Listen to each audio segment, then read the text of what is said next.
পবিত্র হজ আজ লাব্বাইক ধ্বনিতে মুখর হবে আরাফা ময়দান। ইবাদতে মশগুল মুসল্লিরা যাচ্ছেন মুজদালিফায়। আনারকে হত্যায় মিন্টুর হয়ে 2 কোটি টাকার শিমুল ভূঁইয়ার সাথে চুক্তি করেন কামাল। আদালতে স্বীকারোক্তি, অপরাধীর ছাড় নেই বললেন কাদের। এবং কুয়েতে অগ্নিকাণ্ডে নিহত শ্রমিকদের মরদেহ ফিরল ভারতে। 23 জনই কেরালার বাসিন্দা, ক্ষতিপূরণের আশ্বাস।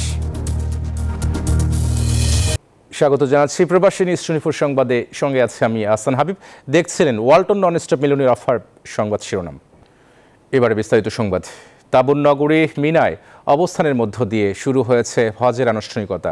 বিশ্বের 180টির বেশি দেশের প্রায় 30 লাখ মুসল্লি পবিত্র হজের অন্যতম ফরজ আদায়ের জন্য মিনায় অবস্থান করেন। মিনা থেকে তারা যাচ্ছেন আরাফা ময়দানে। শনিবার লাব্বাইক আল্লাহুম্মা লাব্বাইক ধ্বনিতে মুখর করবেন আরাফার ময়দান। তীব্র গরম উপেক্ষা করে চলতি বছর পবিত্র হজ পালনে মক্কায় হাজির 30 লাখ মুসল্লি। শুক্রবার সকালেই হজের মূল আয়োজনে তারা জড়ো হন তাবুর শহর মিনায়। লাব্বাইক আল্লাহুম্মা লাব্বাইক ধ্বনিতে মুখর হয়ে ওঠে মিনা প্রাঙ্গণ।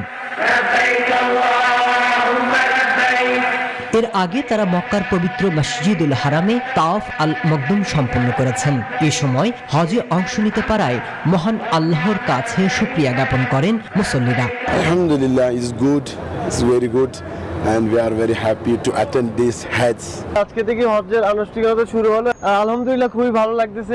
শনিবার আরাফাতের ময়দানে মূল হজে শরীক হবেন মুসল্লিরা। আরাফার ময়দানে অবস্থানকালে হজযাত্রীরা নামিরা মসজিদে জোহরের নামাজ আদায় করবেন। হজের খুতবা শেষে সূর্যাস্তের পর মুজদালিফার দিকে রওনা হয়ে মাগরিব এবং এশার নামাজ আদায় করবেন। এরপর জামারায় শয়তানকে পাথর নিক্ষেপের মধ্য দিয়ে শেষ হবে হজের মূল কার্যক্রম। পবিত্র হজ পালনের উদ্দেশ্যে এবার বিশ্বের 180টির বেশি দেশের প্রায় 30 লাখ মুসল্লি সৌদি আরবে গেছেন। বাংলাদেশ থেকে সরকারি এবং বেসরকারি ব্যবস্থাপনায় হজ করছেন 86,257 জন হজযাত্রী। মাসুদ রানা, নিউজ 24। পবিত্র হজ পালনের উদ্দেশ্যে পায়ে হেঁটে সৌদি আরবে পাড়ি জমানো বাংলাদেশের আলিফ অংশ নিয়েছে হজের মূল আনুষ্ঠানিকতায়। শত বাধা পেরিয়ে হজে অংশ নিতে পেরে আল্লাহর দরবারে শুকরিয়া জ্ঞাপন করেছেন।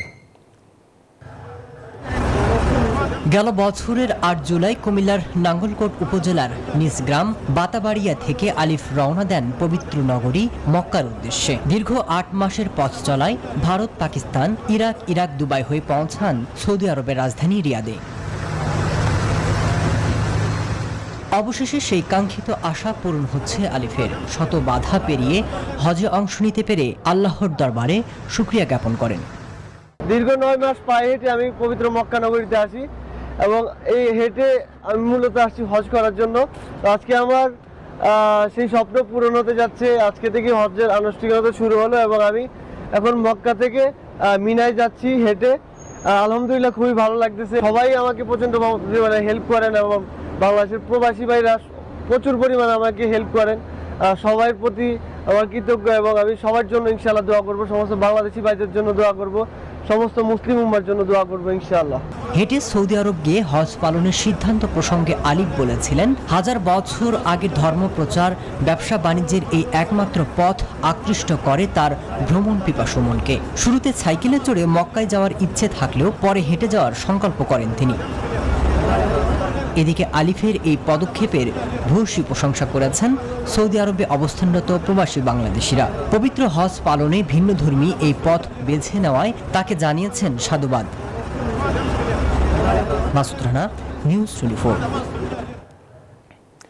এমপি আনারকে হত্যায় আওয়ামী লীগ নেতা মিন্টুর পক্ষে শিমুল ভূঁইয়ার সাথে 2 কোটি টাকায় চুক্তি করেন কাজী কামাল। হত্যায় সংশ্লিষ্টতার দায় স্বীকার করে জবানবন্দি দেন কাজী কামাল আহমেদ বাবু। শুক্রবার বাবুকে আদালতে হাজির করে পুলিশ। এরপর বাবু ঘটনার দায় স্বীকার করে ফৌজদারি কার্যবিধি 164 ধারায় জবানবন্দি দিতে রাজি হন। এরপর তাকে কারাগারে পাঠানোর আদেশ দেন আদালত। স্বীকারোক্তিতে বাবু আরও জানান, ফরিদপুরের ভাঙ্গায় শিমুল ভূঁইয়ার সাথে কাজী কামালের চুক্তি হয়। পরে তার ফোনে এমপি আনারকে হত্যা করে ছবি পাঠানো হয়।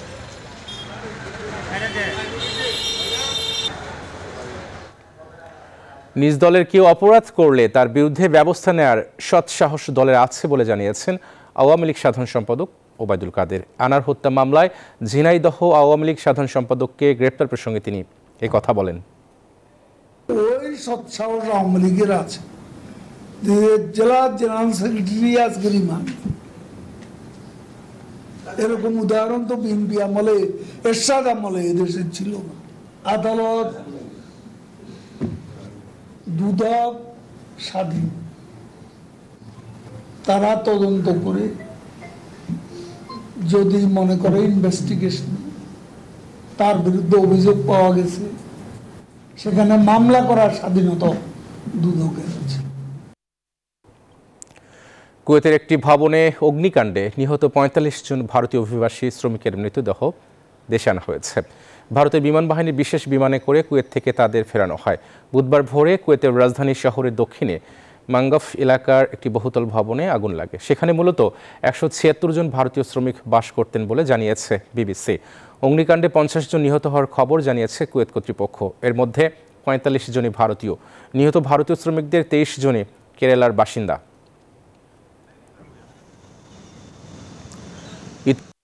ঢাকা সমিতিকে ঐক্যবদ্ধ ও সুসংগঠিত রাখার লক্ষ্যে একটি জরুরি আলোচনা সভা অনুষ্ঠিত হয়েছে।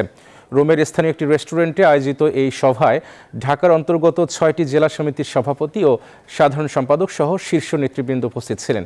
বৃহত্তর ঢাকা সমিতির সাধারণ সম্পাদক হিসেবে দায়িত্ব গ্রহণ করেন মুন্সিগঞ্জ বিক্রমপুর সমিতির সাবেক সাধারণ সম্পাদক শাহাদাত হোসেন রনি। প্রধান উপদেষ্টা হিসেবে মঞ্জুর আহমেদ মঞ্জুকে মনোনীত করা হয়।